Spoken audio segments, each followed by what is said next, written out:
Ezekiel chapter 39.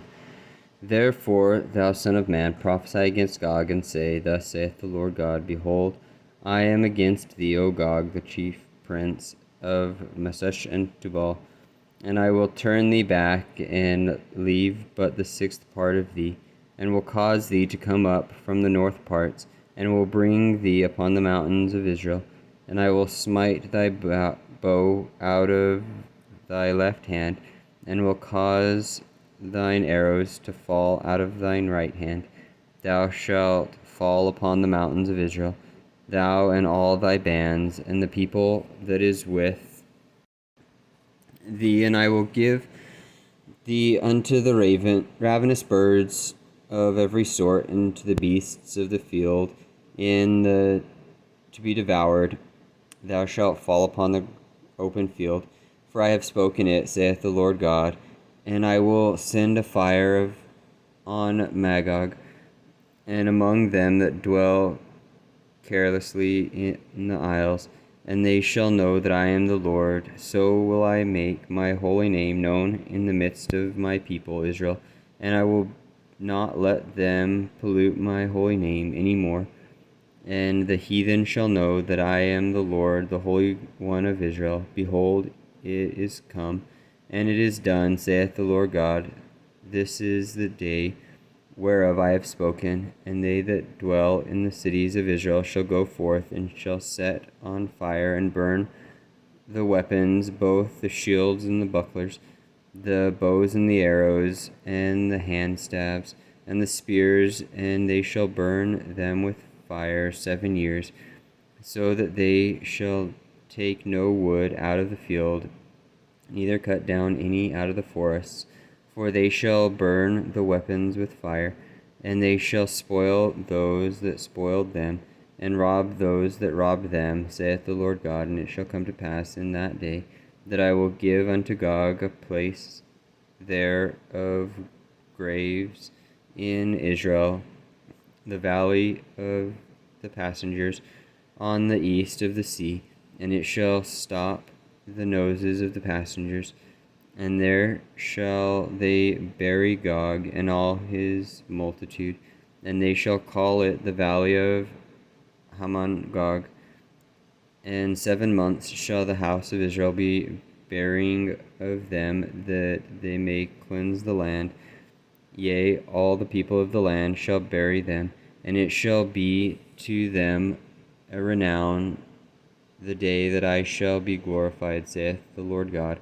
And they shall sever out men of continual employment, passing through the land, to bury with the passengers those that remain upon the face of the earth, to cleanse it. After the end of 7 months shall they search, and the passengers shall pass through the land.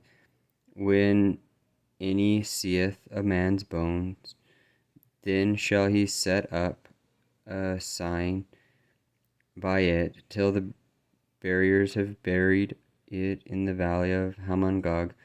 And also the name of the city shall be Hamonoth. Thus shall they cleanse the land. And thou, son of man, thus saith the Lord God, speak unto every feathered fowl, and to every beast of the field, assemble yourselves, and come, gather yourselves on every side, to my sacrifice that I do sacrifice for you, even a great sacrifice upon the mountains of Israel, that ye may eat flesh and drink blood. Ye shall eat the flesh of the mighty, and drink the blood of the princes of the earth, of rams, of lambs, and of goats, of bullocks, all of them fatlings of Bashan. And ye shall eat fat till ye be full, and drink blood till ye be drunken of my sacrifice which I have sacrificed for you.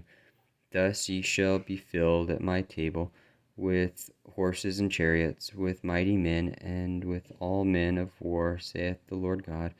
And I will set my glory among the heathen, and all the heathen shall see my judgment, that I have executed in my hand, that I have laid upon them. So the house of Israel shall know that I am the Lord their God, from that day and forward.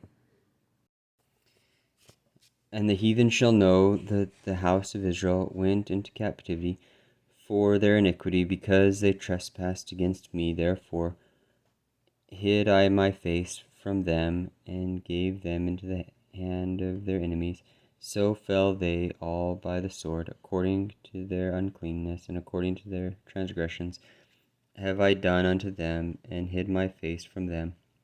Therefore thus saith the Lord God, now will I bring again the captivity of Jacob, and have mercy upon the whole house of Israel, and will be jealous for my holy name, after that they have borne their shame and all their trespasses, whereby they have trespassed against me, when they dwelt safely in their land, and none made them afraid, when I have brought them again from the people, and gathered them out of their enemies' lands, and am sanctified in them in the sight of many nations. Then shall they know that I am the Lord their God, which caused them to be led into captivity among the heathen.